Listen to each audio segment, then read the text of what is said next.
friends, I Kruti Jai Pancholi, Assistant Professor in LJ Institute of Engineering and Technology in Department of Electronics and Communication.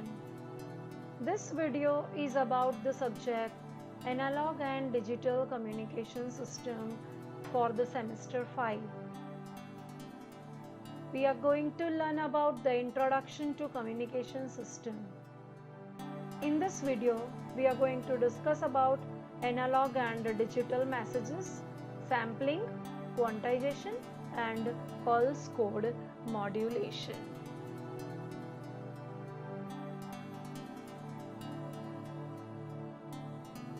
In the earlier lecture, we have studied about what is the communication, block diagram of the communication, modulation, need for the modulation, type of signal, that are the analog signal, digital signal, and lastly we have discussed about to convert the analog signal into the digital. Analog signal is a continuous time varying signal. Digital signal, it's a discretized signal.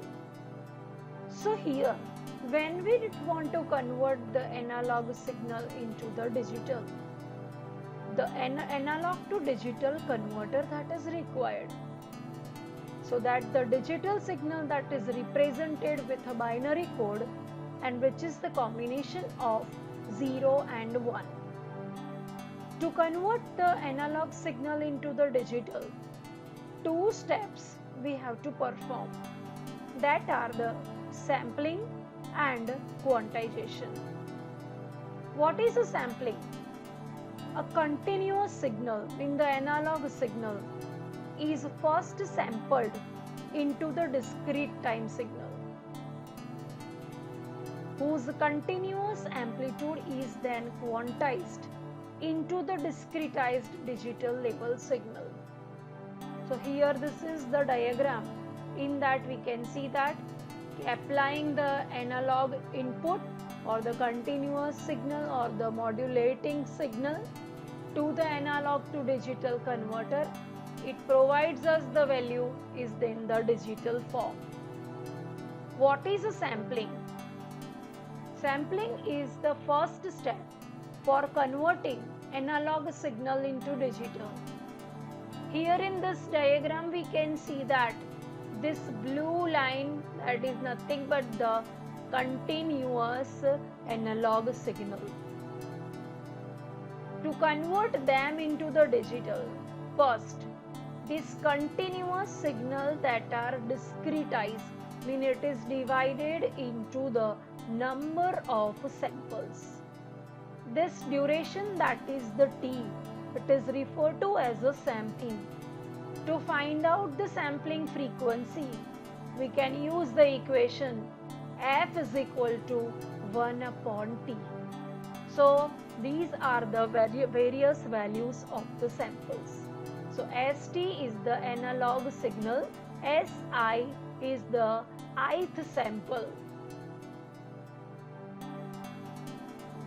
So the sampling is the process of measuring the instantaneous values of continuous time signal in a discrete form. In a one-line answer we can say the discretization of an analog signal is called the sampling. By performing the sampling, the one thing that we have to keep in mind, that is about the Nyquist theorem. The sampling rate must be at least twice time the highest frequency contained in the signal. So suppose the Fs is the sampling frequency, then it should be greater than equal to twice Fm. Fm is the modulating frequency. So Fs is a sampling frequency and Fm is the modulating frequency. By performing the sampling, we do not have the value of the sample. Only it produces the discretized output. So to find out the value of the sample, we should go for the next process, it is known as the quantization. So sampling is dividing the signal into the number of samples. Quantization, that is to find out the value of the sample. So in this diagram we can see that we have the one continuous signal. Here the dotted part that you can see over here, it is the continuous analog signal. I have divided them into the samples. So this is my sampled output. Now here, to find out this particular value of the sample, we should go for the quantization. So here we are assuming that my continuous analog signal that lies between the -MP to MP amplitude levels. So to find out the value for the sample, we have to divide this analog signal into the number of levels. So here you can see that this is the first level, second, third, fourth, fifth, and this level, that is nothing but having the amplitude delta V, it is equal to twice MP divided by L. This L is the number of levels. This number of levels, that is equal to 2 raised to n, and n is equal to number of bits. I mean, if we want to write the, if we have the more number of levels, we can assume the n value that is higher. So if n is equal to suppose 3, then L is equal to 2 raised to 3, it is 8. So the value for this particular level is suppose 0, then 0, 0, 0, 0, 0, 1, 0, 1, 0, 0, 1, 1, 1, 0, 0, that way 1, 1, 1. Similarly, if we are dividing them into the 15 level, each particular level is represented by 4-bit number. So this way the value for the sample can be find out using the quantization process. So the quantization of an analog signal is done by discretizing the signal with a number of quantization levels. Quantization is representing the sampled values of the amplitude by a finite set of levels, which means converting a continuous amplitude sample into a discrete time signal. Now once the analog to digital conversion is over, then we need to find out the original analog message value by a sequence of samples, and for that the digital data. So to find out the digital values, we need to go for the method.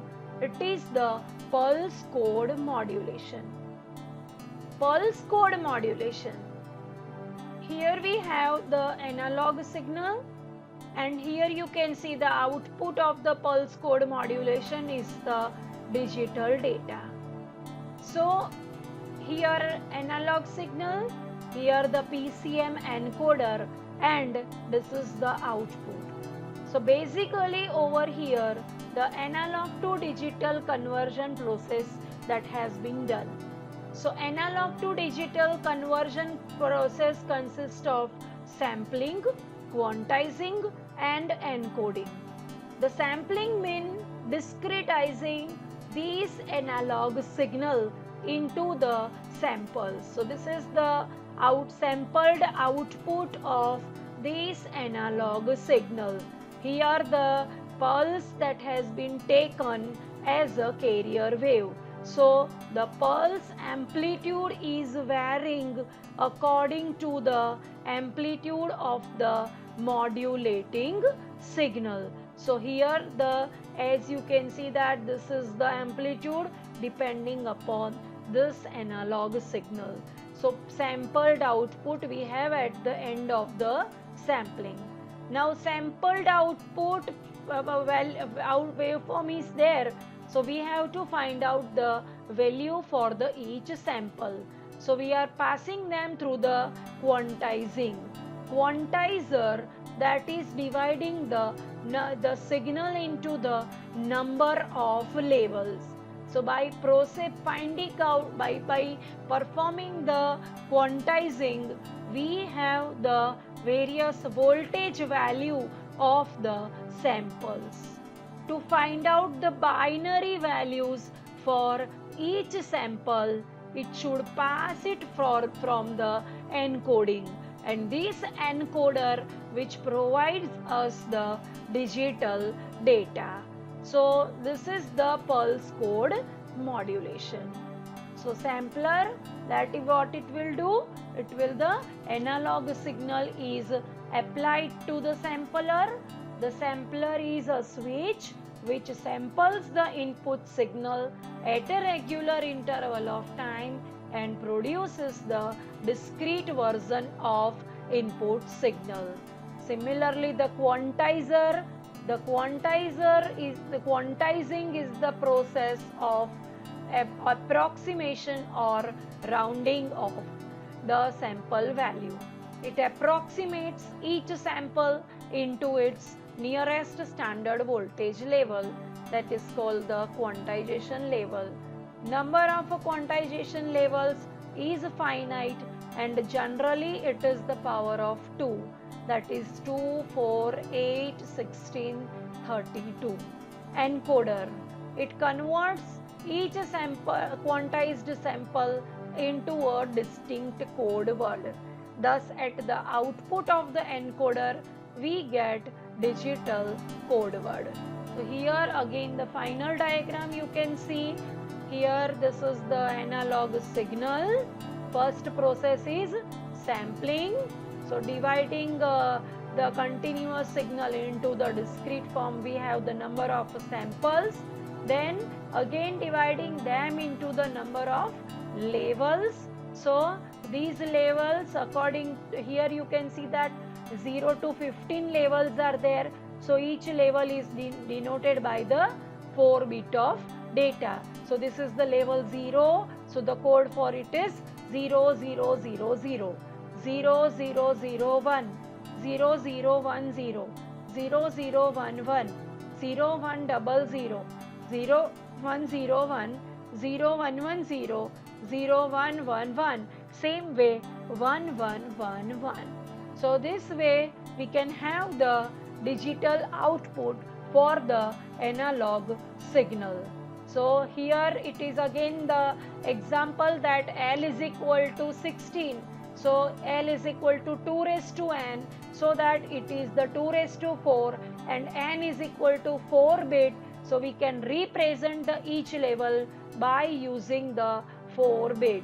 So pulse code waveforms you can see. Similarly the binary equivalent for the samples you can see. So this way we can find out, we can convert analog signal into digital form. So analog signals that can be converted into the digital. Why? Because the few advantages over the analog that we have studied in the earlier lecture, that the noise immunity that is better in case of the digital signals, and repeaters that can be also used by the digital signals that is used. Another advantages are the effect of the distortion, noise, interference is much less in the digital signals as they are less affected. Digital circuits are more reliable. Digital circuits are easy to design and cheaper than the analog circuits.